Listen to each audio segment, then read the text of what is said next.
Live. Okay, we are back. We are live. And Senator Gulick, this was your request, and so maybe you can use her in. I had asked Senator Perchlik because I had seen it in the BAA and then it looked like it was taken out. And so I was just it sparked my curiosity, it piqued my curiosity. And so I was wondering what it is exactly, the meat of the program, but also what the funding mechanism was going to be. Sure. So for the record, Jill Briggs Campbell, Deputy Secretary of Education, Chief of Operations. And thank you, Senator, for inviting us to come in and talk about this. As you know, we were eager and ready to go. So what we're referring to here is a request for a reversion and reappropriation of FY26 funds in the BAA.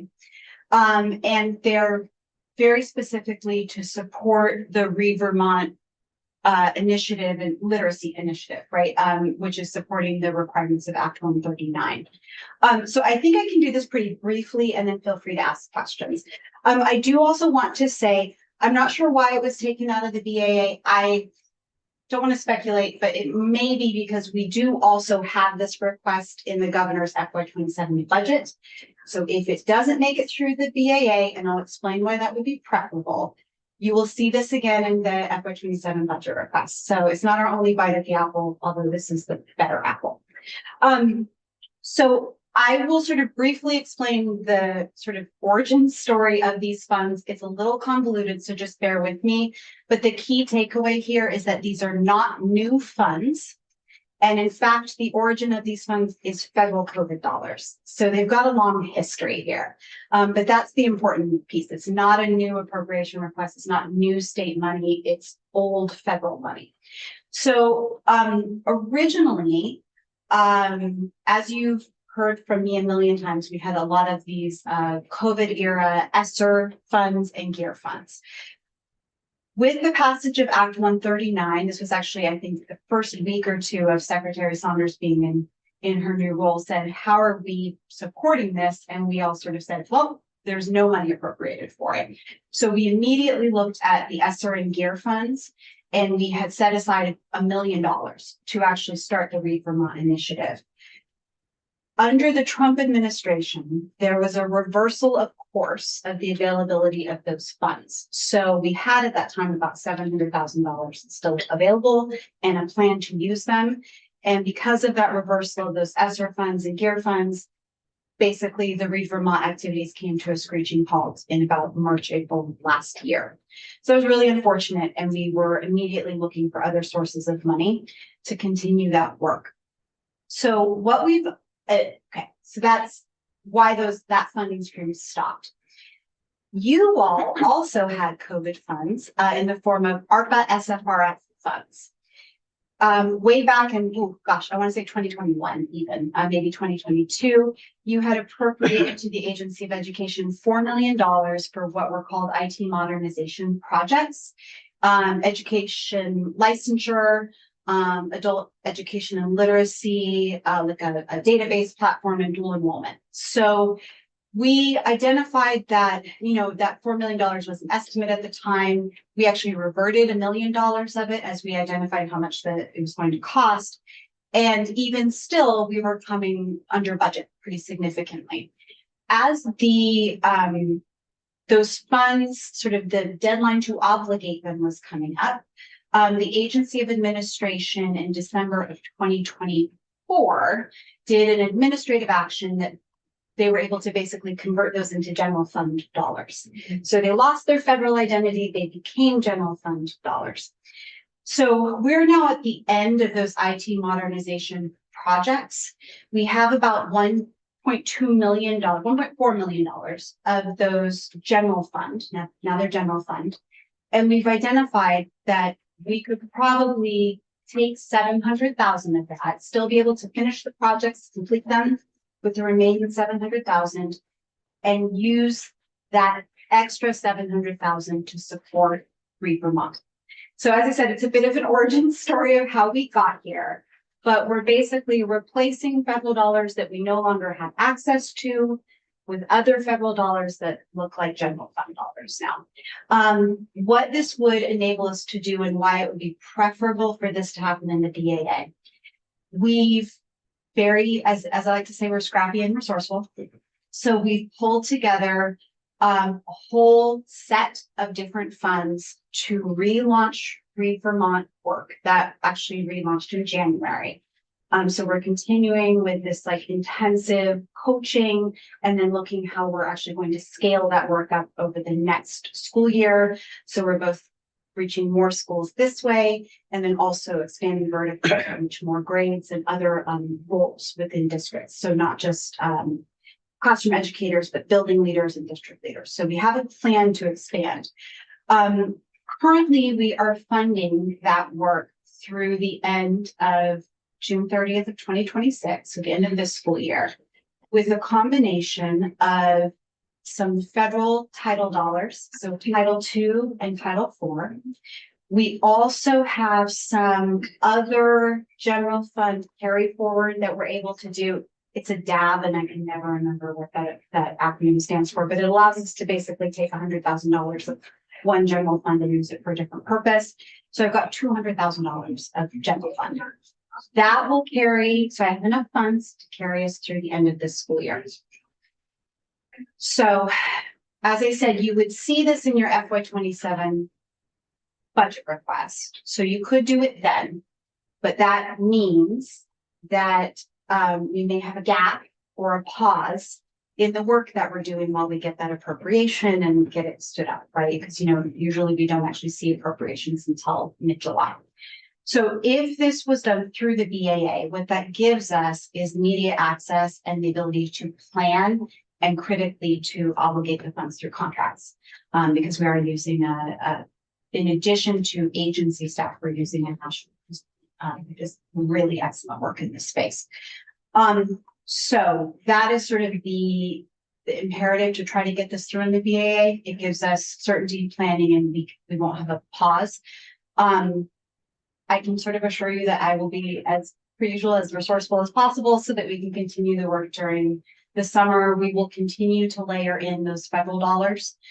So looking at next year, I just had a budgeting and planning conversation on this yesterday. We do have additional Title II and Title IV dollars so that we can continue to support this work. But this $700,000 is really critical, whether it's done in the BAA or FY27. Absent that, we're really going to stall out in this literacy work. And I always like to, just for frame of reference and comparison, other states that have done this work and have had generational change, Mississippi, Alabama, we're talking the tune of $50 to $100 million. So we're doing this on a shoestring budget, but the money's really good. I assume that you are attending the committee of conference on the VAA? I would be happy to, and we'll reach out and ensure. Okay, because I know they are conferencing and you were in the House budget, right? Yes. Okay, so it is a subject of negotiations. Okay. Thank you.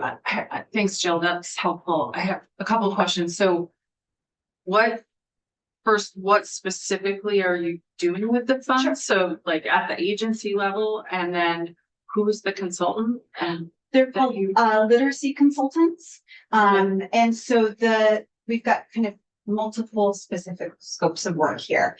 The approach that we're taking is the one that's a really evidence-based approach. It tends to be intensive, which is coaching. So it's intensive coaching with classroom instructors, literacy interventionists. It's that really improving that tier 1 instruction. So that is the work. We've actually had other vendors that have been involved as well. When we lost the ESSER funds, they ended up stepping away and literacy consultants stepped in, which we were very lucky to have. We're also looking at strategies around family engagement strategies to support literacy, so materials, curricula, that sort of thing. And then next year, and you would want to hear from Erin Davis and Emily Leishman, as these are our agency leads on the programmatic side, but I've got the broad strokes of it. Next year, as I said, we want to be reaching more schools because we started with a cohort of kind of high needs schools. So we want to be expanding horizontally and able to reach more schools. And then by braiding all of these funds together, we can actually start to do more work with like principals,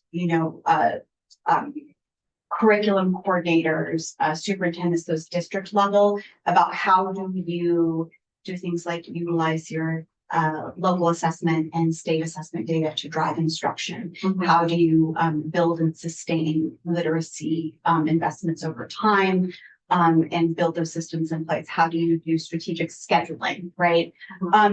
This work actually layers onto other work that we're doing, right? So we also are doing a full push to implement Act 173, which is all about improving, kind of differentiating instruction and high quality first year instruction. So we're actually looking at how the 173 implementation will layer onto this. So we're trying to take a pretty comprehensive approach. What we know works also happens to be the most intensive and unfortunately expensive approach to this culture. Yeah, and so are the AOE staff, the coaches, or the consultants, the coaches, or Right now, we have teaching the coaches? Yes, or that's right. So our intention is to build agency capacity to have coaches. So it's not work that our staff have done before, but they are being trained, sort of training the trainers to do that. And then we also need to think, just so you know that we're thinking about this and signaling this, is that long-term, we need to think about the way that the districts are also using their federal dollars. So how do we actually help to sustain this work? It can't always be state appropriations, right? And they do also have funds for this. So how do we think about strategic budgeting to sustain this effort over time? Okay. Okay. Thank you. I told you it was fast. I know the school report card. I couldn't find it on the website. Has it been released yet? Yes, as of this morning. As of this, okay, I was trying yesterday. Yeah, I so think it's that's why. 150 pages of it. But Well, that'll keep us reading. yeah, that's right. I hope you put them in county order, so I. That would always be helpful. I'm like, how do we alphabetize it? I think that we're actually working right now on scheduling to have you all get a full briefing Good. on our accountability framework, the snapshot, which includes more than just the assessment, and other factors, and then the actual assessment results themselves. I think that would be very, very helpful. I think that would be. Yeah. So that way you don't have to read that. Okay. Just a quick thing, literacy consultant, if I Google that, like a Yeah, they bunch of should. different things come It's up. right but- here. She should figure out the LLC. Yeah. Okay, Yeah. I was gonna say, I think they're literacy consulting LLC. Are they brand new? No, they've been around for Their website is Yeah. under construction. okay, are you sure? I this is can the send right one? you, I'll make sure that it's in, just to make sure you have the right link. That would be great. Yeah, Yeah, No worries. thanks. Okay, yeah, if you can send the link, that would be helpful. Yeah. All right, Okay, thank you. thank you all.